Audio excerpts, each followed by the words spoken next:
कूजन्तं राम रामेति मधुरं मधुराक्षरम् आरुह्य कविताशाखां वन्दे वाल्मीकि कोकिलम्। रामाय रामभद्राय रामचन्द्राय वेधसे रघुनाथाय नाथाय सीताया पतये नमः।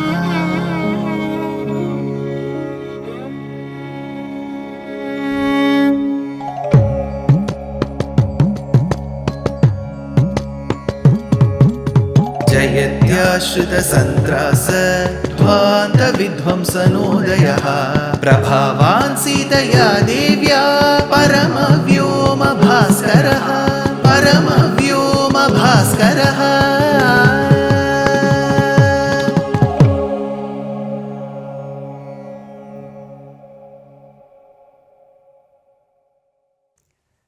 श्रीमते निगमान्त महादेशिकाय नमः। Rama and Lakshmana were following Vishwamitra to Mithila.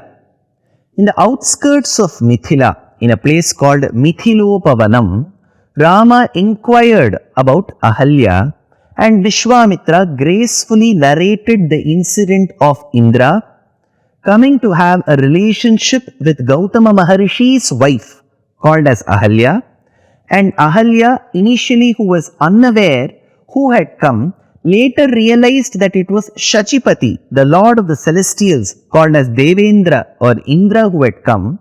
And then she thought, why should I not have a relationship with Indra? And engaged in a relationship with him. Understanding that this incident had occurred, Gautama Maharishi curses Indra and also says Ahalyā that she must become Adrishya. Later, Rama realizes this, that she had done Prayaschittam, and brings Ahalyā and Gautama Maharishi together.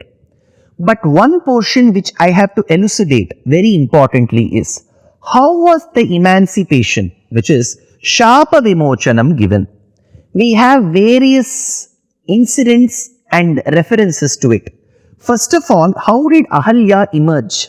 Here, the moment Rama gave Prayaschittam to her, she emerged as a huge ball of effulgence, radiance. Dadarsha cha mahabhagam tapasa dyotita prabham lokairapi samagamya durnirikshyam suraihi prayatna nirmitam thatra divyamayamayi dhumena Deeptam Agni Shikhamiva. So whenever you are performing a havan, a homam, a yajnam, it may so happen that it may not be blazing fire throughout. In certain instances, even the person who is sitting next to the Vedika of that homam, that havan, may feel, no, the fire has got extinguished. There is fire there, but there is so much of smoke. That is when they will use a small pipe to blow. As they blow little air, because Vayu and Agni are very good friends, if you blow air in a certain way, in a certain direction, that Agni which has been covered in smoke, dhumam, that dhumam will go away and it will start getting blazing fire again. Similarly, Ahalyā was born with that effulgence. In the middle, due to Gautama Shapam and her immoral act of having a relationship with Indra, it seemed as if she was covered in smoke. When Rama looked and gave Shapa Vimochanam to her, she again got back like a ball of blazing fire, moving away the smoke. Dhumena bhiparitangim deeptam agnishikhamiva, says Valmiki. Now, I told you at the start, how was this emancipation given, and there are various references. Let us see the first interesting reference. Darshanamatrena ahalyam apapam chakara, says Parashara Maharishi in Vishnu Puranam. Darshana matrena. He says only or just through darshanam, just by looking at her. When Rama walks by that place, just looking at her gave her Shapa Vimochanam. This is the first theory. Quite possible, because in the first shloka of his magnum opus called as Sriman Narayaniyam, Narayana Bhattathiri, he says, Sandranandavabodhatmakamanupamitam kaladeshavadibhyam nirmuktam nityamuktam nigamashatasahasrena nirbhasyamanam aspashtam drishtamatre punaha urupurusharthatmakam brahmatattvam tattavad bhati sakshat gurupavanapure hanta bhagyam jananam. Drishtamatre punaha urupurushartatmakam. He says Drishtamatre. When you look at Lord Krishna, who is housed in the sanctum sanctorum of Guruvayur in Kerala, Drishtamatre. So just by looking at him, whether we look at him or he looks at us, he looking at everybody is possible at all points in time, because he is Sarvajna, Sarvavyapi. We looking at him is momentary, because we look at so many other things. So Drishtamatre. So Darshanam. That is why we say, when somebody has gone to a temple and come back, how was the darshanam? In the north of India, darshan kaisa tha? In the south, we ask, darshanam eppadi irundhathu? Hengittu darshana? Elagunnadi darshanam? So, darshanam means you look, glimpse. So, Rama's darshana matram, Parashara Maharishi says, just by him looking at Ahalyā gave her Shapa Vimochanam. This is first theory. Second theory is his feet. Now, we will see the versions given by our Acharyas. Kamban, the Tamil poet, tells, Kandakal misai kaguttan kalal thukal kaduva unda pedamai mayakku ara verupattu uruvam kondumai unarbavan kalal koodiyadu oppa பண்டை வண்ணம் வாய நின்றனள் மாமுனி பணிப்பான். So he mentions of this lady who turned into a stone and later was given emancipation, Vimochanam, by Rama's feet. So first was Darshanam, that theory advanced by Parashara Maharshi. Here Kappan tells about how Rama's feet gave Shapa Vimochanam. In fact, Tulsidas of Uttar Pradesh, Ramcharitamanas, agrees with that. Parisat pad pavan sokna savan pragat bhai tap punj sahi dekhat raghunayak jan sukhdayak sanmukh hoye kar jori rahi. He too mentions that Rama's feet, lotus-like feet, gave Shapa Vimochanam to Ahalyā. So this way, there is a north-south sangamam, confluence of both the thoughts. So Tulsidas ji in Ramacharitamanus in the north of India says, Rama's feet gave Shapa Vimochanam to Ahalyā.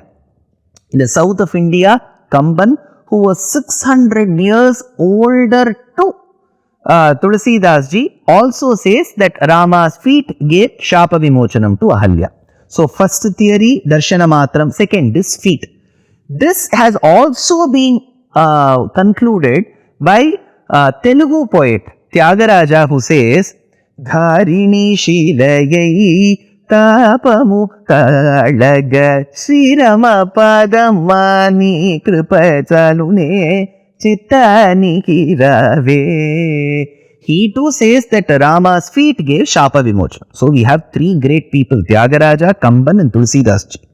Now, there is no problem with Rama's feet giving emancipation or Vimochanam to Ahalyā. But there is one logical untenability there. See, generally, if Ahalyā had remained in her shape itself, she remained as a woman itself, Rama wouldn't have passed by her and his feet would have touched her. She is quite a sizable woman. So how will a person as respectful as Rama go and use his feet to touch her? Because there is no command from Vishwamitra that he has to go and touch her or give emancipation to her. He is simply narrating. So there is no chance that Rama could have touched Ahalyā, who was in a human form. Let us now go to the theory where she was turned into a stone.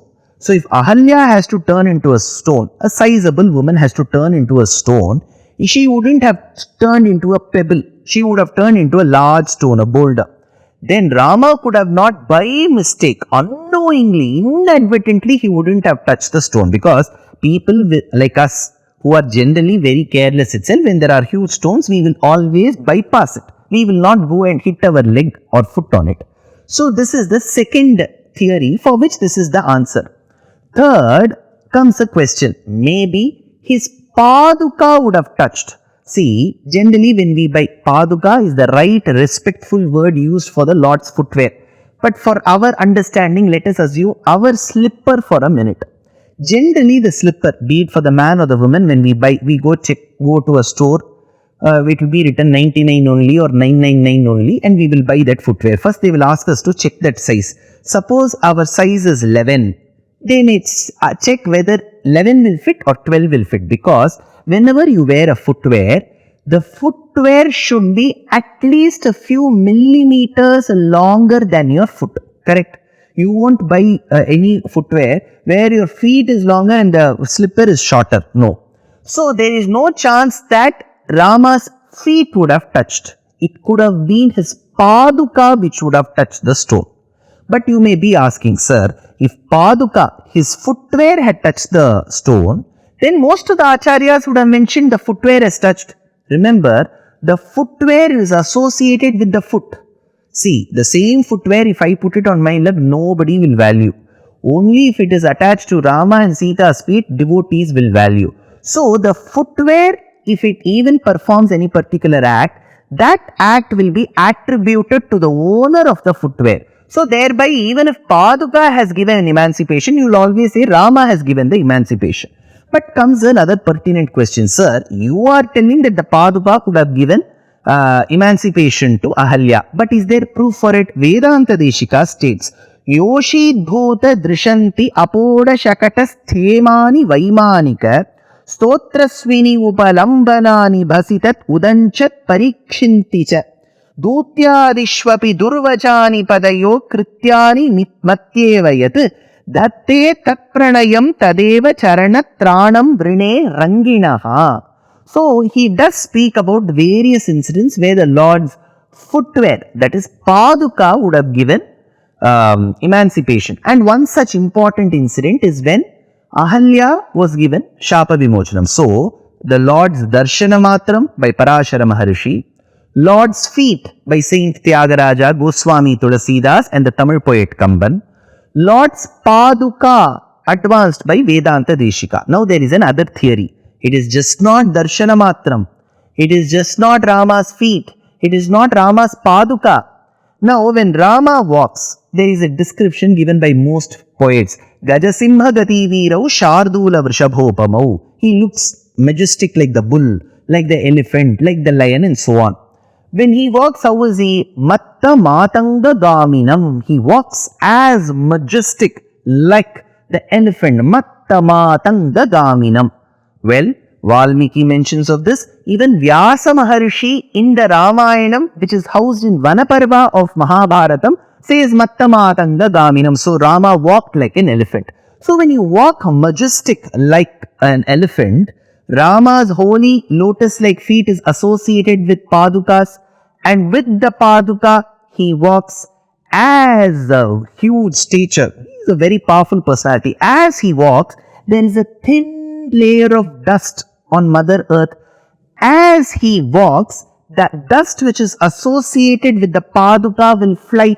Generally, when you walk, that dust will fly, right? So, as he walks, the dust on Mother Earth which is associated with Rama padukas flew, and that dhuli, that dust, fell on Ahalyā and she got Shapa Vimochanam. This is the fourth theory. Namastasmai kasmaichana bhavatu nishkinchana jana swayam raksha diksha swayamadhika samindhana yashase suradisha swairakshana kupita shapa yudavadhu vrishatta durjata prashamana padambhoja rajase, says Vedanta Deshika in a work called as Abhaya Pradana Saram. So there are four theories: Rama's Darshana Matram, Rama's lotus-like feet, Rama's padukas associated with the lotus-like feet, the dust on Mother Earth which fell on Ahalyā, which were earlier associated with the Padukas which were associated with Rama's feet. So either it is Rama's darshanam or Rama's feet, Padukas or dust. Whichever was the case, Ahalyā was given the Shapa Vimochanam. So this particular incident describes the mercy, the karuna, the daya that Lord exhibited in Rama Avataram to Ahalyā, who was a patita. She had fallen off her position, but Rama raised her, like how the petals which are at the bottom of the container, as you keep pouring water, the petals naturally rise. From those depths, they come to the height. Similarly, Ahalyā was like a petal at the bottom. With Rama's daya, mercy that was flowed, she reached the top. So this is a simple act of the Lord's mercy. Dear Astika reader, I am happy to be authoring a two-part book on the Ramayana in English. The first part is slated for release in the year 2024. The book aims to recreate and retell the Ramayana of Valmiki, conforming to the ancient commentaries and other allied literature. To receive notifications of the book release, kindly register with www.deshikadaya.org/books. Namaskaram.